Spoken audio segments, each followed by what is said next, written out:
자, 15장, 이 15장에는 복음에 대한 설명이 아주 정말 복음의 엑기스가 들어 있습니다.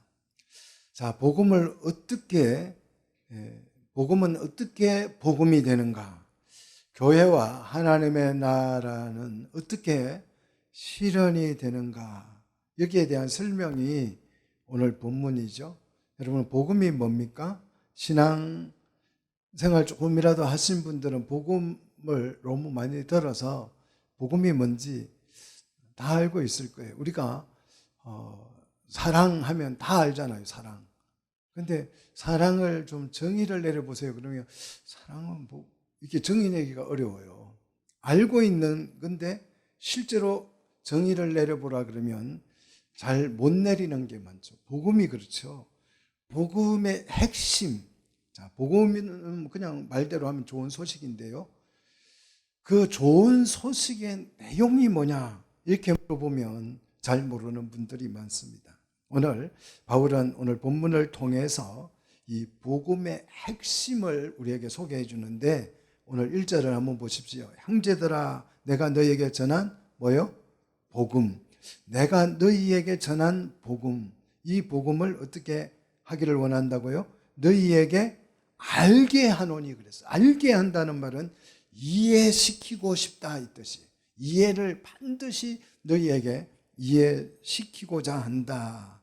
그 이유가 뭐냐? 이는 너희가 받은 것이요 또 그 가운데 선 것이라. 여기서 받은 것은 너희가 상속을 한 것이다 그런 뜻이고요. 그 가운데 선 것이다라는 말은 똑바로 일으켜 세운 것이다. 자, 뭘 우리가 복음이 들어와서 우리 가운데 똑바로 세운 것이 뭡니까? 교회지요. 그죠? 교회를 복음은 똑바로 세우는 줄 믿습니다. 자, 2절 내가 전한 말, 내가 전한 그 말. 원어를 보면 로고스라고 되어 있는데 말씀이죠. 이 내가 전한 그 1절에 내가 너희에게 전한 그 복음, 그러니까 2절에 내가 전한 그 말씀. 자, 복음과 말씀을 지금 동일시 시키고 있습니다. 이 복음과 말씀을 어떻게 하라고요?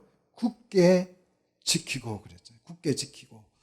자, 법이나 질서를 지킨다는 뜻이 아니에요. 굳게 지키라 그러면 막 신호등 지키고 뭐 이런 질서를 지키고 막 이런 걸 자꾸 이제 그런 어떤 법이나 질서를 꼭 지켜야 된다 이런 식으로 자꾸 사람들이 생각을 합니다. 여기서 굳게 지키라라는 말은 무슨 질서나 법을 지키라는 뜻이 아니고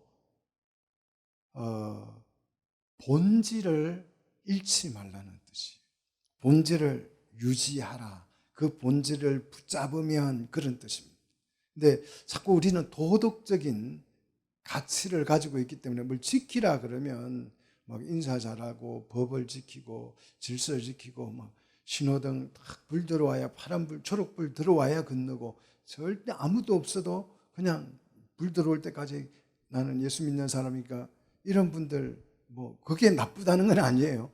우리가 세상 살아가면서 질서 지키는 건 당연히 옳은 일이지만 여기서 지키다라고 하는 것은 그런 의미가 아니라 본질을 붙잡으면 그 뜻이 본질을 유지한다면 헛되이 믿지 않으며 이 본질을 꼭 붙들고 있다면 우리 신앙이 헛되지 않을 것이다 이 뜻이죠.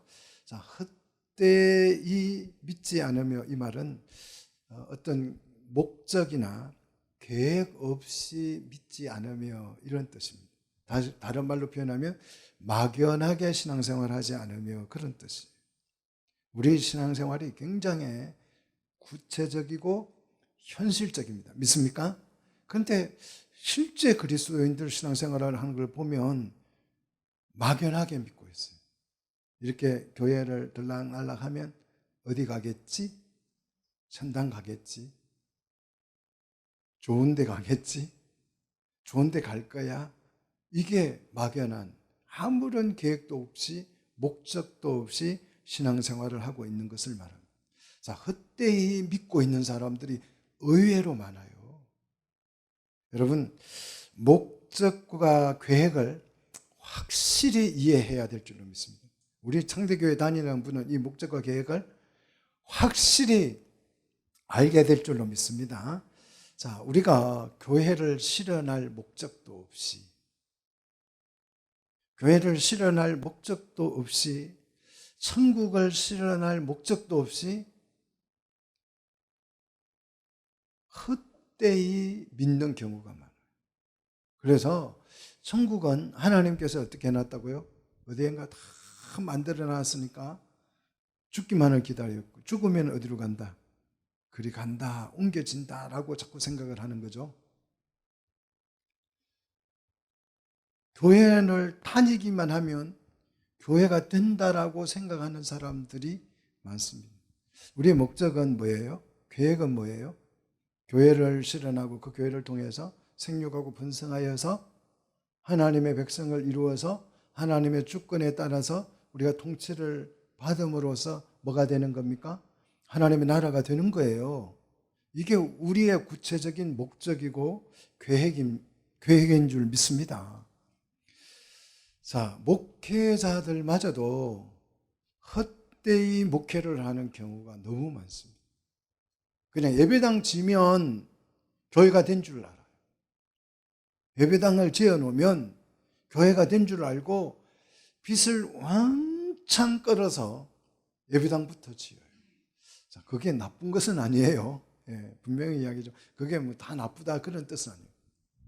근데 요즘 이제 목회자들이 저는 점점 사기꾼이 되어 가고 있다.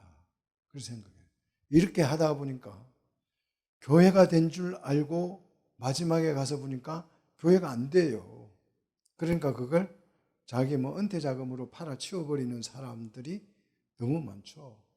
제 주변에도 그런 사람이 수두룩하고요. 지금 그걸 계획하는 사람도 있어요. 이런 사람이 너무 많아요. 목회도 헛되이 하는 경우가 너무 많다는 것입니다. 그러나 이 본질을 우리가 붙잡으면 그로 말미암아 뭘 얻으리라? 뭘 받으리라? 2절에 구원을 받으리라는 것이. 헛되이 신앙생활을 하지 않는다면, 본질을 붙잡아서 본질을 굳게 잡고 그 본질을 지키고 나간다면 구원을 그 본질을 붙잡은 것으로 말미암아서 구원을 받으리라 그랬어요.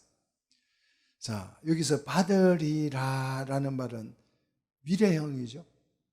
지금 우리가 구원받은 게 아니다라는 말과 같은 의미예요, 어찌 보면. 근데 믿음은요, 이 구원과 연결이 되어 있는데요. 구원은 과거형이면서 동시에 미래형이에요. 여러분 성경을 읽어보십시오. 구원이라는 단어를 다 찾아가면서 읽어보시면 이미 너희가 구원을 받았고라고 과거형으로 쓰는가 하면, 어떤 데는 가면 구원을 받으리라고 하는 오늘 본문처럼 미래형으로 쓰는 경우가 있어요. 왜 그럴까요? 구원을 받았으면 받은 거지, 또 받으리라는 거는 뭐예요? 왜? 구원을 받았으면 끝난 거 아니에요? 예수 천당하고 나면 끝난 거 아니에요? 그런데 또 여기 오늘 본문은 구원을 받으리라 그랬잖아요. 받으리라는 말은 아직 받았다 못 받았다? 못 받았다는 뜻이잖아요. 자, 왜 이게 어떨 때는 과거형이고 어떤 때는 미래형인가?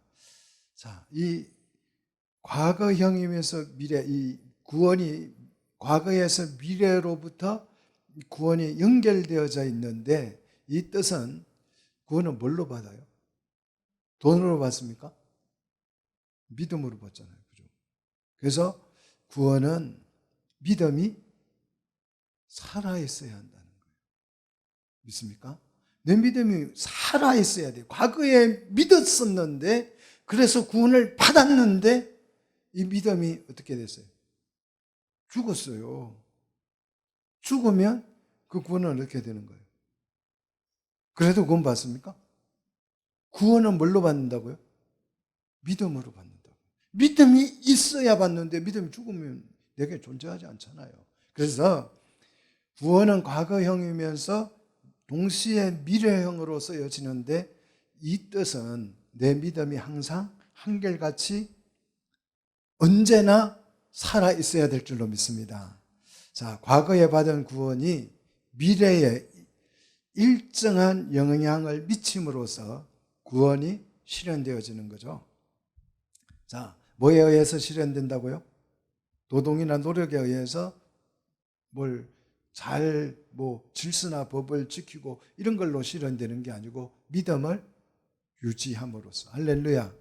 여러분의 믿음이 주님 오실 때까지 유지되기를 주의 이름으로 축복합니다. 자, 그 다음 3절을 보시면 내가 받은 것이라고 복음을 표현했죠. 내가 받은 것. 자, 이 복음을 내가 받았다고 하는 이 표현은 내 속에서 이 복음이 나온 것이 아니라 내 생각 속에서 내 사상이나 내 철학에 의해서 형성된 것이 아니라는 것입니다. 받은 것은 외부에서부터 내게 주어진 거죠. 그래서 받은 것을 너희에게 뭐 했다고요? 전하였다. 전달했다는 거죠. 그 전한 내용이 무엇이냐? 전한 복음, 전한 말씀, 그것이 뭔지 3절이 잘 설명하고 있죠. 이는부터 같이 읽습니다. 이는 성경대로 그리스도께서 우리 죄를 위하여 마시고 죽으시고. 자, 우리 이순신은 우리를 위해서 자기의 목숨을 바쳐서 죽었습니다. 그리고 나라를 지켜줬어요. 이 죽음, 우리를 위해서 죽은 그 죽음이 우리를 구원할 수 있습니까? 우리를 구원하지 못해요. 왜요? 예수님의 죽음과 이순신의 죽음이 어떻게 다른 거예요? 어떻게 달라요? 예수님의 죽음은 뭐대로요? 성경대로. 성경에 약속한 그대로 우리 예수님이 죽으셨다. 그래서 그 죽음이 우리를 구원하시는 줄로 믿습니다. 십자가의 죽음은 뭐대로라고요? 성경대로. 4절 장사 지낸 바 되었다가 같이 읽습니다. 장사 지낸 바 되었다가 뭐대로요? 성경대로 사흘 만에 살아나서. 부활도 뭐대로예요? 성경대로. 단순히 십자가에 죽었다고 해서 복음이 아닙니다. 자, 십자가에 죽은 사람은 예수님만 죽었어요. 쉽게 말해서 강도의 좌우편도 죽었죠. 그 외에 십자가 처형을 당한 사람은 수도 없이 많습니다. 예수님만 십자가 처형 당한 게 아니에요. 그런데 예수님의 그 십자가의 죽음이 왜 우리에게 복음이 되느냐? 뭐대로 죽으셨기 때문에. 성경대로. 단순히 죽었다가 깨어났어요. 그게 부활입니까? 아니에요. 나사로도 죽었다가 살아났어요. 그럼 부활입니까? 아니잖아요. 나사로가 죽었다가 다시 살아나서 어찌 됐어요? 따라합시다. 또 죽었다. 참 고달프게 또 죽었다. 장례 2번 치는. 부활은 그게 아니에요. 자, 영원히 변함이 없는 조건은 뭐대로요? 성경대로. 이걸 2번이나 지금 반복하잖아요. 그만큼 중요하다는 것이죠. 자, 결론. 바울이 전한 복음은 성경대로 죽었다가 성경대로 부활한 거예요. 이게 복음이에요. 그냥 예수님이 그냥 살아났다면 그거는 부활이 아니에요. 뭐대로 살아났기 때문에, 성경대로 살아났기 때문에 부활입니다. 자, 성경대로 죽고 성경대로 부활한 것이 이게 진짜 사실이라면, 부활이, 예수님의 부활, 이게 성경대로 죽고 성경대로 살아난 이것이 진짜 역사적 사실이라면 정인이 있을까요? 없을까요? 정인이 있어요. 있겠죠, 당연히. 그 1호 정인이 누굽니까? 5절 이하에 소개하잖아요. 아주 강력한 정인들. 부활의 정인 1호 누구예요? 게바죠. 게바는 베드로를 게바라고 해요. 그런데 베드로는 헬라어고 게바는 아람어예요. 자, 왜 바울은 게바라고 하는 이 베트로라고 이름을 헬라어로 쓰지 않고 아람어를 사용해서 게바를 부활의 증인으로 청거했느냐? 왜 그랬을 것 같아요? 베드로라고 하지. 베드로가 더 유명해졌잖아요. 그죠? 이름이. 근데 게바라고 표현한 아람어를 쓴 것은 이 게바, 우리가 설교를 할 때 한글로 표현해도 되는데 꼭 영어를 쓸 때가 있잖아요. 영어로 표현할 때. 그 말이 더 어떤 권위가 있게 하기 위해서. 한글로 표현해도 되는데 꼭 한자를 쓸 때가 있어요. 그죠? 왜 그래요? 이 말이 그만큼 중요하다는 의미. 베드로라고 해도 되는데 굳이 바울은 이 게바라는 이름을 썼어요. 다 베드로나 게바나 똑같이 뜻은 반석이라는 뜻입니다. 자, 부활의 첫 번째 정의는 게바입니다. 자, 부활의 정인 2호는요. 성경을 한번 보십시오. 2호는요. 12제자죠. 12제자가 부활을 다 직접 눈으로 뭐 한 것입니까? 목격했다. 목격자다 이 말이죠. 자, 세 번째 부활의 정의는요. 6절 500여 형제라 그랬어요. 500명이나 부활을 일시에 예수님의 부활한 것을 봤다는 거예요. 자, 이 정도 500명이 예수님의 부활을 직접 봤다고 지금 바울이 부활의 정인으로 소환하고 있어요. 부활이 사실이 아니라고 하면 어떻게 이런 말이 여기 500명 중에서 한 사람이라도 에이 거짓말, 내가 그냥 거짓말 친 거야 이러면 바울의 이 정언이 어떻게 돼요? 다 거짓말 되는 거예요. 500명의 형제가 일시에 부활을 실제로 예수님의 부활하신 예수님을 실제 만났고 보았고 그 부활을 실제로 본 사람 중에서 절반 이상이 그러니까 한 300명, 400명이 현재까지 뭐하고 있다는 거예요. 이 글을 쓸 때까지 실제로 살아있다는 거예요. 자, 그 다음 더 강력한 부활의 정의인 4호는 7절에 보니까 누굽니까? 야고보예요. 이 야고보는 예수님의 형제 중 장남이죠. 마리아가 예수님을 출산하고 나서 요셉과 결혼해서 낳은 첫 번째 장남이 이 야고보예요. 이 야고보는 예수님을 전혀 인정하지 않았습니다. 그런데 이 야고보가 부활의 주님을 만나고 바로 그 자리에 엎드려서 주님은 나의 하나님이라고 고백해요. 그래서 이 강력한 네 번째 정의는 바로 이 야고보를 들고 있습니다. 그 다음 부활의 다섯 번째 정의, 더 강력하죠. 갈수록 더 강력해지죠. 누굽니까? 9절 누구예요? 바울. 나는 사도 중에서 가장 작은 자라 그랬어요. 가장 작은 자. 자, 바울이 바돌로메보다 큽니까 작습니까? 그러니까 크다 작다 뭐 비교하기가 그렇지만 예수님의 제자 중에 바돌로메, 여러분 바돌로메가 뭐 했어요? 바돌로메가 뭐예요? 물어보면 잘 몰라. 제자 중에 유다는 뭐 했어요? 가룟 유다 말고는 유다. 잘 몰라요. 유다서 썼잖아요. 자, 바울은 그런데 책을 몇 권 썼어요? 13권이나 썼어요. 구약에도 책을 길게 쓴 선지자를 우리는 대선지자라고 부르고 짧게 쓴 선지자를 소선지자라고 부른다고 그랬죠. 자, 그런데 바울은 정말 사도 중에서 가장 위대한, 예수님의 다음으로 위대한 사도다, 그렇게 칭함을 받습니다. 그런데 오늘 이 바울이 나는 사도 중에서 가장 작은 자라 그래요. 부활의 증인으로서 나는 가장 예수님의 부활을 실제로 목격하지 못한 사람은 사도가 안 돼요. 실제 눈으로 보고 경험한 사람만 사도가 될 수 있는 거예요.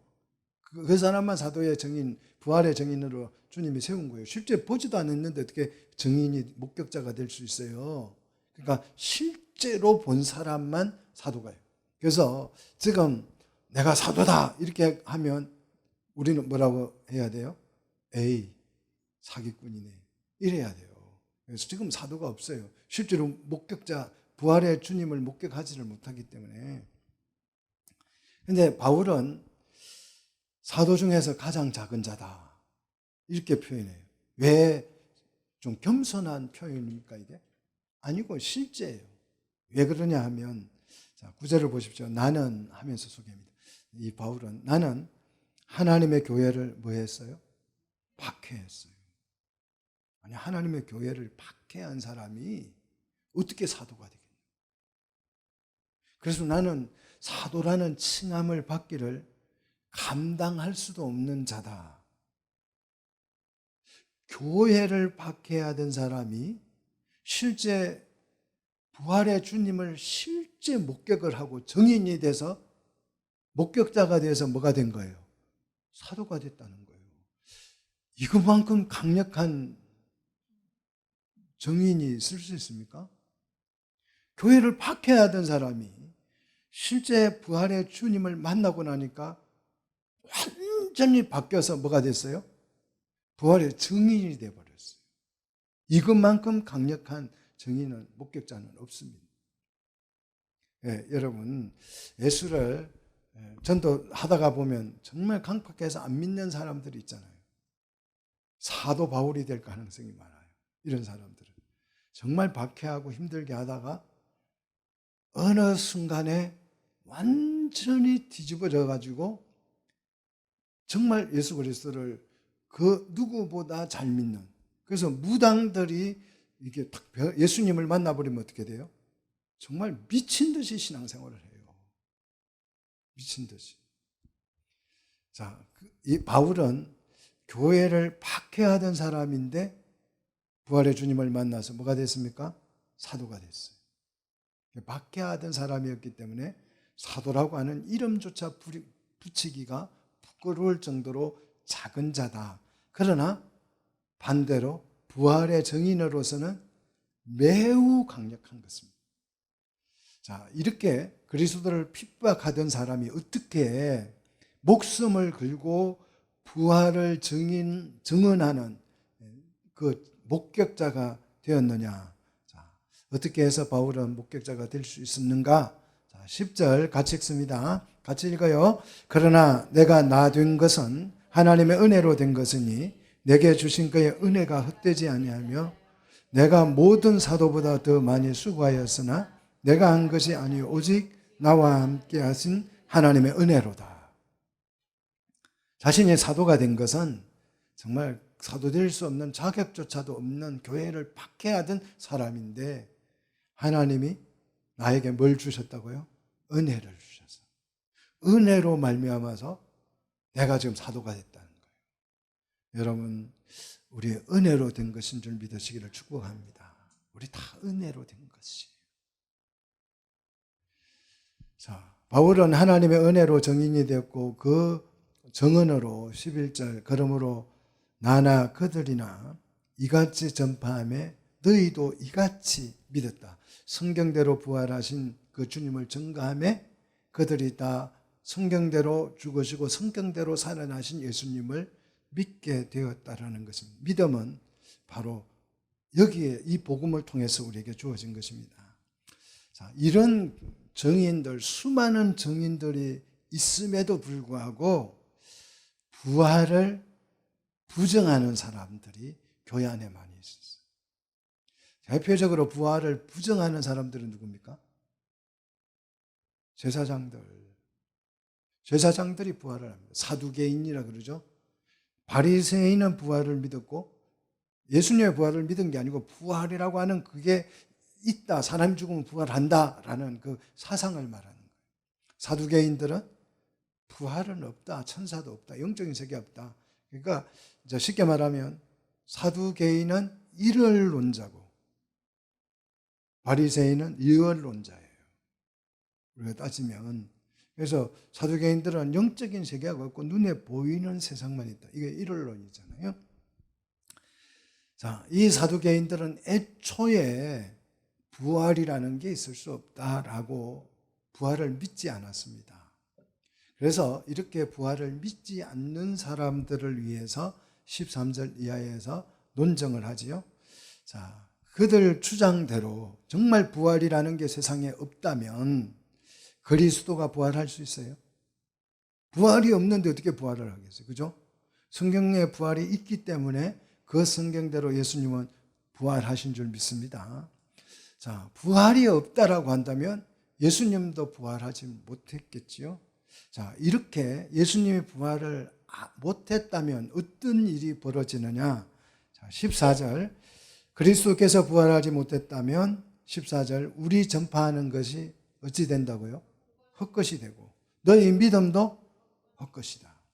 자, 부활을 믿지 못하는 믿음은 헛것이다. 이 헛것이다라는 말은 허무맹랑하다는 뜻이에요.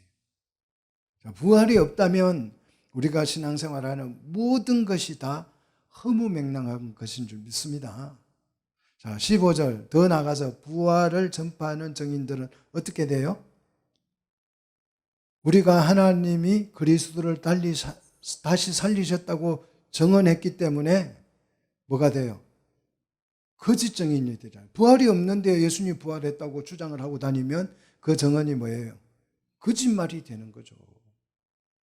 자, 부활 자체가 없다면 모든 것이 다 허망해집니다. 16절, 17절.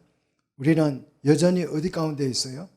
죄 가운데 있고 죄의 문제가 해결되지 않고 18절. 예수를 믿고 죽은 자들도 어떻게 된 거예요? 멸망한 것이죠. 부활이 없다면.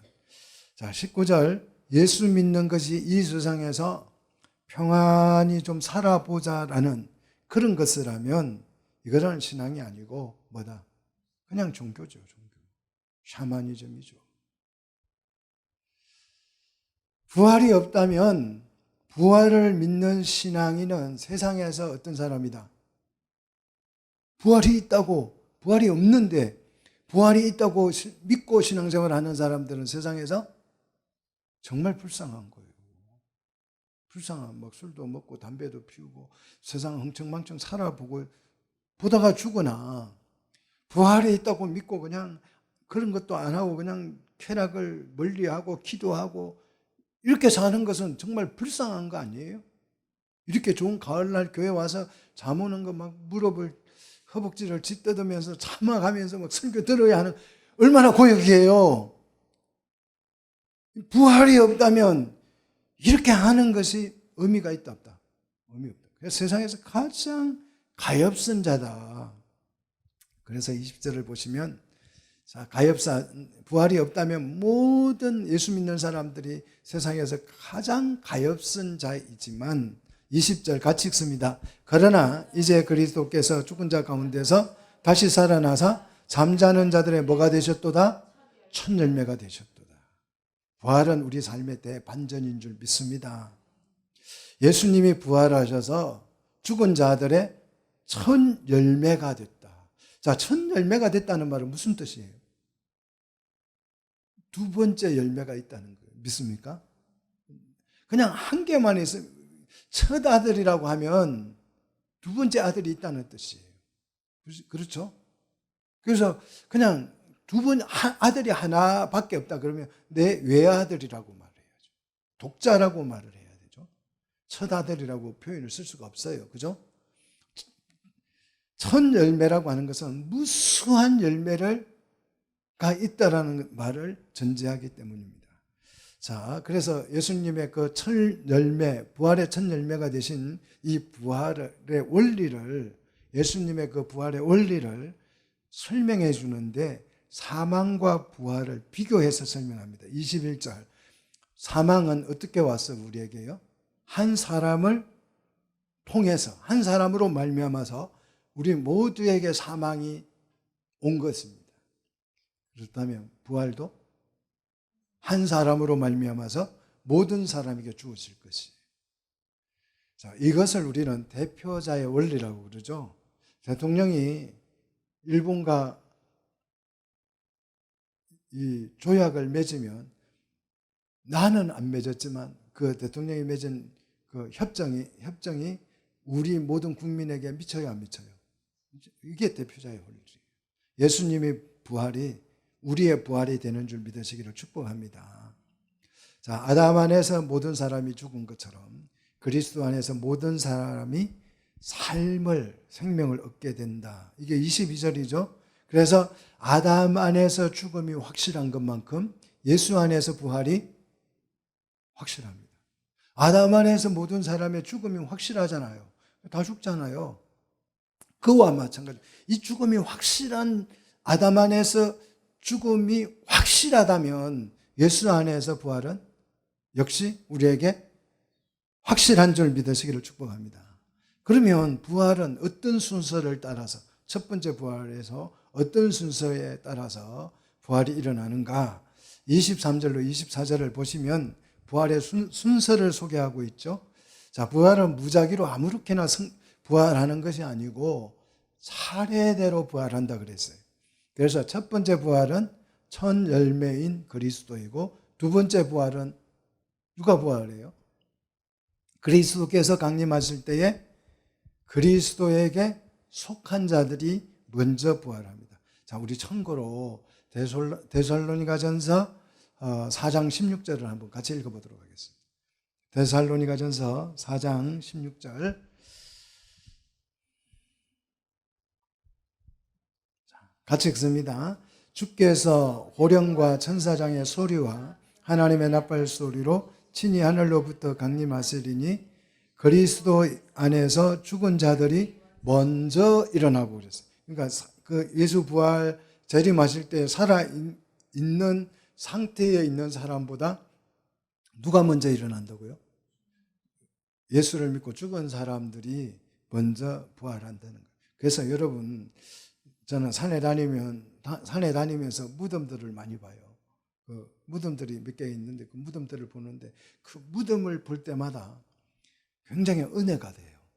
왜냐하면 저 무덤이 주님 오실 때 어떻게 돼요? 쭉 벌어져서 부활을 우리 눈으로 실제로 보게 될 줄로 믿습니다. 그 무덤을 보면 굉장히 감동이 오고 은혜가 와요. 그리고 소망이 생겨요. 자, 강림이라는 말은 재림을 뜻하지요. 재림 때 부활과 함께 세상이 어떻게 돼요?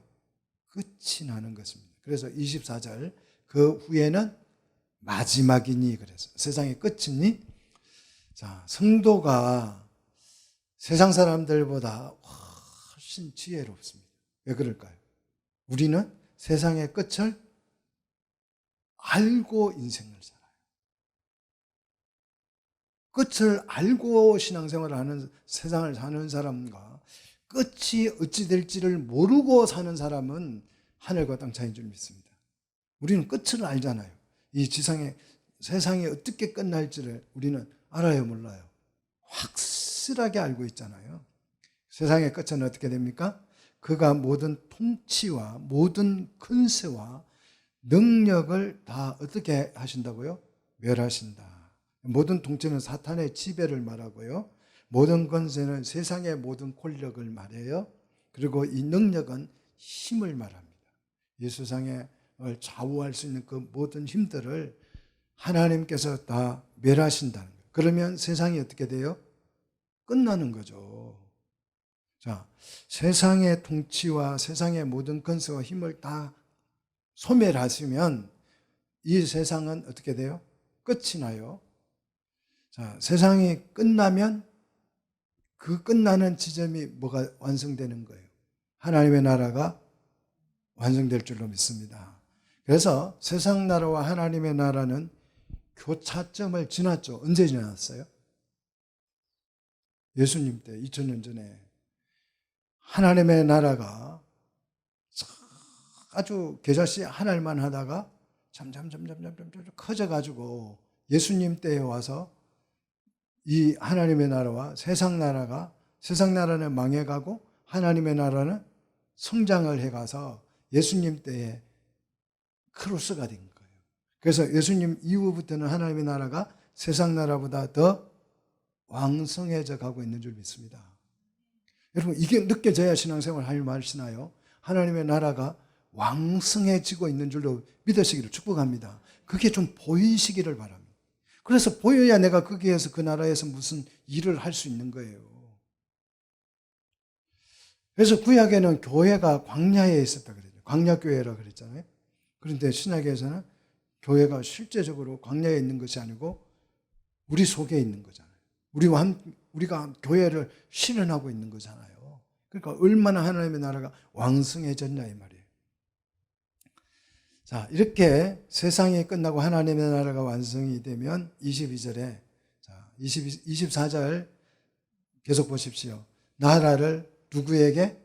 아버지 하나님께 뭐 한다고요? 이 나라를 바치는 것이죠. 자, 주님이 오셔서 나라를 완성시켜서 그 나라를 아버지께 뭐 하는 것입니까? 바치는 거죠. 장군이 전쟁을 해서 땅을 뺏어오면 그 땅을 왕에게 뭐 합니까? 바치잖아요. 내가 장군이 내가 뺏었다고 이건 내 땅 그럴 수 없어요. 국가의 왕의 토지가 되는 거죠. 똑같은 것입니다. 자, 그리스도의 재림과 부활과 함께 하나님의 나라가 완성이 됩니다. 자, 부활이 이렇게 중요합니다. 자, 그러면 아버지의 통치가 일어나는데 25절 모든 원수를 어떻게 해버려요? 발 아래 둔다. 이 발 아래 둔다는 말은 통치를 의미해요. 그리고 최종 하나님께서 멸망을 시키는 것은 뭐예요? 자, 통치와 권세와 능력을 멸하셨는데 24절에 최종 멸망을 마지막에 가서 멸망을 시키는 것은 26절 뭐예요? 26절 사망이 사망을 멸망시킨다. 그래서 예수를 믿어도 우리는 어떻게 돼요? 지금은 죽어요. 아직 사망이 멸망했다 안 했다? 아직 사망이 살아있는 거니까 사망이 우리를 지금 삼키고 있는 거죠. 근데 이 사망은 언제 멸망한다고 26절 보니까? 마지막에. 그리고 나서 27절에 만물을 그 발 아래에 둔다 그랬어요. 자, 하나님의 발 아래에 이제 만물을 둘 거예요. 하나님의 나라가 실현된 그 나라를 하나님의 발 아래 통치하는 발 아래에 둔다. 그러면 그 나라에는 하나님이 포함된다 안 된다? 발 아래에 있으니까 포함이 안 되죠. 그죠? 그러면 하나님이 없는 천국이 되고만. 그래서 어떻게 한다고요? 28절에 만물을 복종하게 하실 때에 누구도 아들도 만물 속에서 하나님께 뭐하게 하셨다고요? 복종하게 하셨다. 예수님이 하나님보다 열등해서 만물 아래에서 하나님께 복종시킨 것이 아니고, 자, 28절 이는부터 같이 읽습니다. 이는 하나님이 만유의 주로 만유 안에 계시려 함이라. 이걸 임마누엘이라 그래요.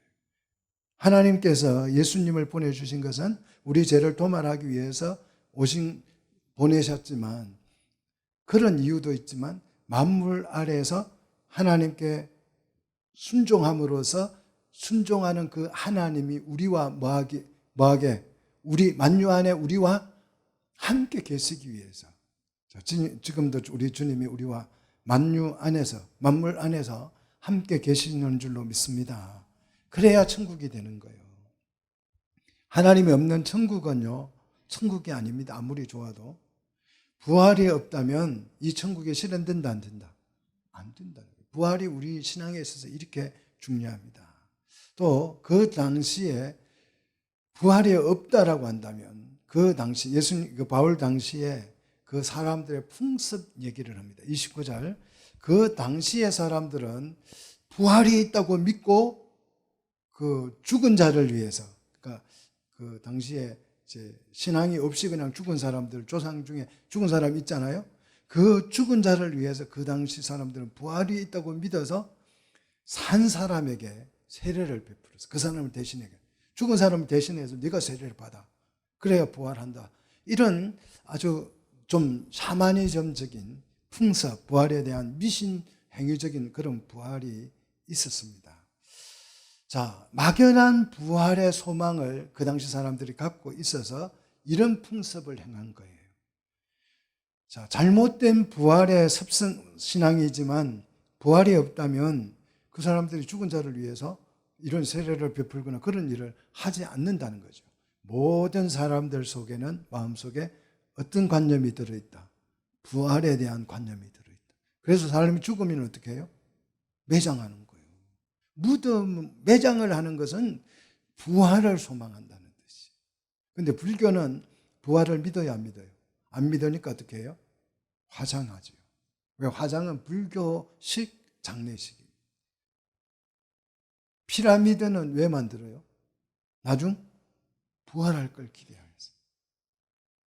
이런 부활의 관념이 모든 사람 속에 있다라는 거죠. 자, 30절 부활이 없다면 또 어찌하여 우리가 언제나 이 위험을 무릅쓰리요 그랬어요. 부활의 증인들이 죽음을 각오하고 부활을 정언할 이유가 없다는 거예요. 부활이 없다면 왜 자기 목숨을 걸고 부활의 증인으로 살겠냐 이 말이에요. 부활이 실제 없다면. 바울은 이 부활에 대한 확신 때문에 어떻게 해요? 부활의 확신 때문에 어떻게 합니까? 31절에 어떻게 해요? 날마다 죽는다 그랬어요. 부활이 있기 때문에 여러분 자신감을 가지고 죽으시기를 축복합니다. 날마다 죽으세요. 부활을 믿어야 이럴 수 있어요. 자, 32절 어떻게 날마다 죽었습니까? 에베소에서 맹수와 더불어 싸웠다는 거예요. 맹수와. 여기서 맹수는 은유적인 뜻이죠. 악인, 핍박자들. 그들과 내가 막 목숨 걸고 싸웠어요. 왜요? 부활을 믿기 때문에. 부활을 확신이 없다면 목숨 걸고 이런 맹수들과 부활을 증언하면서 싸움을 하시지 않는 거죠. 자, 바울이 목숨 걸고 부활을 증거했다라고 하는 것은 부활이 사실이다 아니다. 사실이다는 뜻이에요. 그래서 32절 부활이 없다면 이제 어떤 결과가 나오냐. 내일 죽을 터이니 먹고 마시자 하지 않겠는가 하는 거예요. 부활이 없다면 우리의 삶이 다 무의미해지는 것입니다. 그러므로 부활이 없다라고 하는 거짓말에 속으면 된다 안 된다? 안 된다. 33절 속지 말라는 거예요. 속지 말라. 부활이 있습니다. 역사적 부활을 말해요. 우리 마음속의 부활 이런 게 아니고 무슨 종교적 신앙적 부활 그런 게 아니고 실제 우리가 부활하는 것을 말합니다. 믿습니까? 그 부활이 없다는 그 거짓말에 여러분 속지 말라. 악한 동무들은 선한 행실을 더럽히나니, 더럽힌다는 말은 파괴한다는 뜻이에요. 악한 동무는 누굽니까? 부활이 없다라고 말하는 사람들은 다 악한 동무예요. 자, 교회 안에도 이 역사적 부활을 인정하지 않는 수많은 사람들이 있어요. 심지어 통합 측 같은 경우에는 그쪽으로 흘러가고 있죠. 기장은 부활을 안 믿어요. 역사적 부활을 안 믿어요. 그냥 우리 마음속에 살아계신다. 이게 부활이다. 이렇게 생각해요.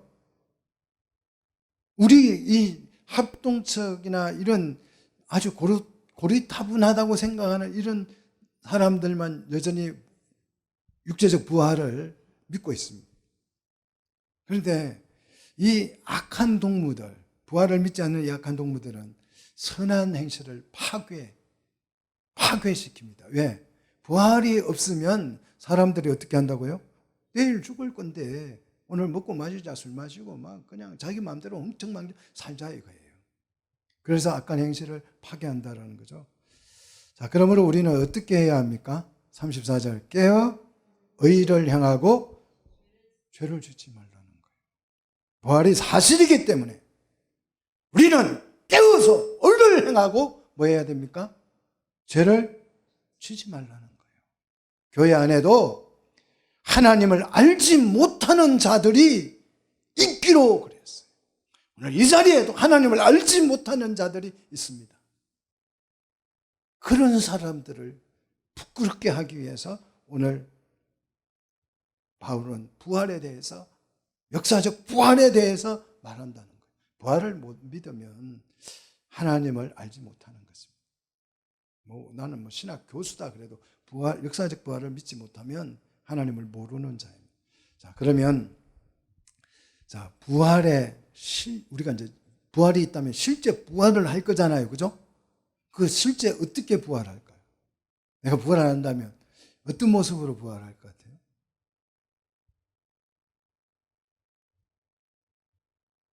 예? 어떤 사람으로 부활할 것 같아요? 우리 정준사님 만족하십니까? 모습에? 자기 얼굴에 만족되시는 분? 예? 이대로 부활할 것 같아요? 아니면 다른 모양으로 부활할 것 같아요? 되게 사람들이 이렇게 물어보면 여러 가지 설명을 하는데 가장 내가 젊었을 때 모습으로 부활할 거다. 이렇게 성경에도 없는 주장을 하는 사람들이 되게 많습니다. 그러면 아기는 죽어서 부활한다면 청년이 없었잖아요. 아기는. 그죠? 그럼 아기는 어떻게 아기로 부활합니까? 할머니는 어떻게 부활해요? 아저씨는 어떻게 부활해요? 아줌마는 어떻게 부활합니까? 배가 나오고 이런 모습으로 부활할까요? 자, 바울은 어떻게 부활하는지 씨앗으로 설명을 합니다. 36절입니다. 씨앗은 일단은 살려면 어떻게 해야 돼요? 죽어야 돼요. 그죠? 씨앗이 죽어야 다시 산다는 거죠. 한 알의 밀알이 죽음에 많은 열매를 맺고, 그렇죠?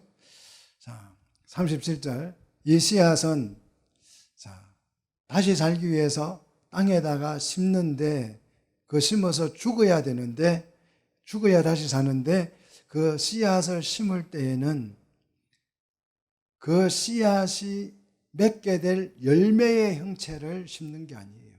뭘 심어요? 알갱이를 심는 거죠. 그래서 사과를 심는 게 아니고 뭘 심어요? 사과 안에 있는 씨를 심는 거잖아요. 그래서 그 씨를 보고 이거는 사과가 보인다. 그럴 수 없잖아요. 사과가 아니죠. 그냥 씨앗이잖아요. 이 사과의 씨를 심습니다. 그러면 38절 씨앗을 뿌렸지만 하나님이 당신의 뜻대로 그 씨앗에 뭘 줘요? 형체를 주신다는 거예요.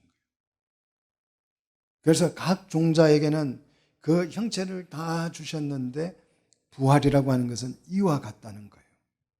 자, 우리의 모습으로 우리가 죽지만 부활의 열매는 전혀 다른 모습으로 부활할 줄 믿습니다. 완성된 모습으로. 자, 우리 완성된 모습으로 부활할 거예요. 할렐루야. 자, 하나님이 지금 다듬다 만 거예요. 우리 모습을. 덜 다듬었어요. 부활이라고 하는 이 과정을 통해서 우리가 뭐가 될 거예요? 진짜 작품이 될 거예요. 그래서 어떤 사람은 하나님이 좀 열심히 다듬어 가지고 예쁘게 보이고, 어떤 사람은 피곤하셔가지고 좀 다듬다가 말아서 저같이 좀 부족해 보이고 그렇습니다. 그죠? 근데 부활하고 나면 완성될 거예요. 자, 이 완성될 때에 내게 가장 알맞는 형체를 주실 줄 믿습니다. 자, 39절 하나님이 창조할 때에도 각기 다른 육체를 주셨습니다. 부활의 씨앗을 주셨고, 육체라고 해서 또 같은 육체는 아닙니다. 사람의 육체가 있고 짐승의 육체가 있고 새의 육체가 있고 물고기의 육체가 있습니다. 각기 육체마다 육체라도 다 다릅니다. 자, 그뿐만 아니라 사람의 육체도 또 달라요. 사람의 육체라고 다 같은 사람의 육체가 아니고 40절 보니까 하늘에 속한 육체가 있고 땅에 속한 육체가 있는데, 자, 하늘에 속한 육체도 또 영광이 또 달라요. 엄청나게 정교하지요. 하늘에 속한 육체라고 다 똑같아지는 거 아니에요. 영광이 다르다. 41절에 해와 달과 별은 하늘에 속한 영광을 가졌지만 심지어 별과 별의 영광도 어떻다? 다르다. 우리 개개인이 다 다릅니다. 믿습니까? 자, 부활도 마찬가지라는 거죠. 42절에 썩을 것으로 심고 썩지 않을 것으로 부활할 줄로 믿습니다. 자, 43절 욕된 것으로 심고 영광스러운 것으로 부활할 줄 믿습니다. 약한 것으로 심고 강한 것으로 부활할 줄 믿습니다. 자, 영광이 다 달라요. 그래서 누구 영광이 더 좋다 나쁘다 할 수가 없어요. 영광이 다르기 때문에. 자, 달이 좋아요? 해가 좋아요? 달은 밤에 떠야 아름다운 거예요. 달이 낮에 뜨면 의미가 있다 없다? 없어요. 해가 밤에 뜨면 나쁜 거죠. 막 창문을 가려야 돼요. 해는 언제 떠야 돼요? 낮에 떠요. 그래서 달의 영광과 해의 영광이 다르지만 누가 더 월등하다고 할 수는 없어요. 별과 별도 마찬가지입니다. 우리가 부활을 하게 되는데 그 부활의 영광이 모두 다 내게 안성맞춤의 부활의 영광이 주어질 줄로 믿습니다. 그래서 44절 끝에 몸에 육의 몸이 있은즉 영의 몸도 당연히 있는 것입니다. 자, 첫 사람 아담은 생영이 되었습니다. 45절입니다. 생영이라는 말은 살아있는 생명이 되었다는 뜻이에요. 이 첫 아담은 어디에서 나왔어요? 47절에 흙에서 난 자입니다. 자, 그런데 마지막 아담은 하늘에서 난 자예요. 이 하늘에서 난 마지막 아담 예수님은 살려주는 영인 줄 믿습니다. 그래서 우리가 예수를 붙잡으면 그분이 우리를 어떻게 해요? 살려주십니다. 믿습니까? 자, 그래서 48절 흙에 속한 자는 흙에 속한 자 아담과 같고 하늘에 속한 자는 하늘에 속한 자 누구와 같아요? 하나님과 동일합니다. 49절 흙에 속한 아담의 형상을 입음 같이 하늘에 속한 누구의 형상? 예수의 형상을 입기 원하네. 이게 뭐다? 예수의 형상을 완전히 입어버리는 이게 뭐다? 부활이고 부활의 영광인 줄 믿습니다. 자, 사람은 첫 아담에서 마지막 아담으로 성장 완성됩니다. 믿습니까? 첫 아담, 사람은 아담이라는 뜻이에요. 첫 아담에서 마지막 아담인 아담으로 우리는 성장하는 거예요. 진화가 아니고 뭐 한다고요? 성장한다고요. 근데 이게 과학자들이 잘 몰라가지고 자꾸 진화된다 그래요. 진화가 아니고 뭐 한다고요? 성장하는 거죠. 육의 사람은 신령한 사람으로 성장, 변화, 완성되는 줄 믿습니다. 46절이잖아요. 자, 진화가 아니고 변화되는 거예요. 자, 여러분 속에 진화가 아니라 변화가 일어나기를 축복합니다. 자, 우리가 하늘에 속한 형상을 입어야 하는 이유.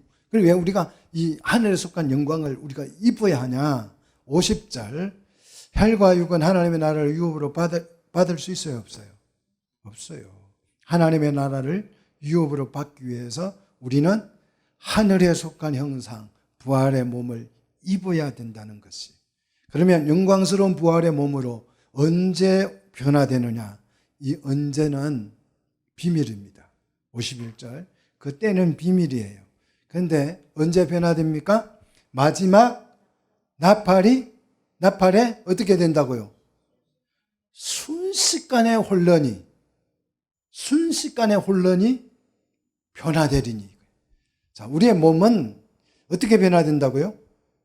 순식간에 혼란이. 무슨 소리가 들릴 때? 나팔 소리가 들릴 때. 마지막 나팔이라 그랬어요. 마지막 나팔이라는 말은 무슨 뜻이에요? 첫 번째 나팔이 있죠? 두 번째 나팔이 있죠?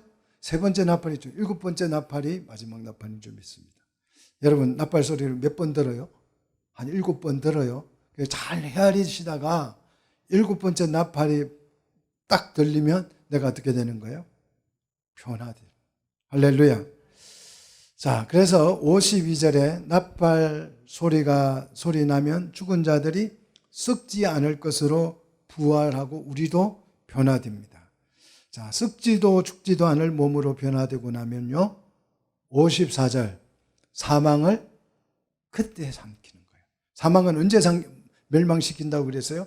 맨 나중에 사망이 가장 오래 남아요.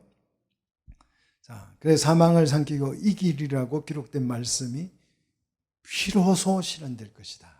자, 사망을 이긴 것은요, 아직 이 말씀이 이겼다는 말씀이 실현됐어요, 안 됐어요?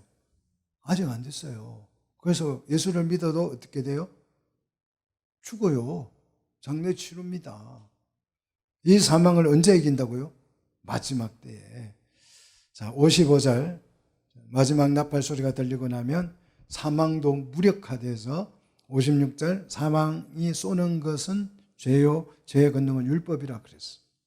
자, 사망에 쏘는 것, 독침은 죄입니다. 죄를 지으면 사람은 죽어요. 그리고 죽게 되는 이 죄의 권능은 율법이라고 해요. 율법에 의해서 판결을 받아서 사람이 죽는 거예요. 자, 그냥 사람을 돌로 쳐 죽이면 그거는 살인자예요. 근데 율법에 의해서 쳐 죽이면 법이 집행되는 거잖아요. 그죠? 자, 하나님은 항상 합법적입니다. 우리가 죄를 지면 율법의 판결을 받아서 죽는 거예요. 그냥 하나님이 너 죽어라. 죄 짓으니까 너 죽어. 이렇게 하지 않습니다. 하나님은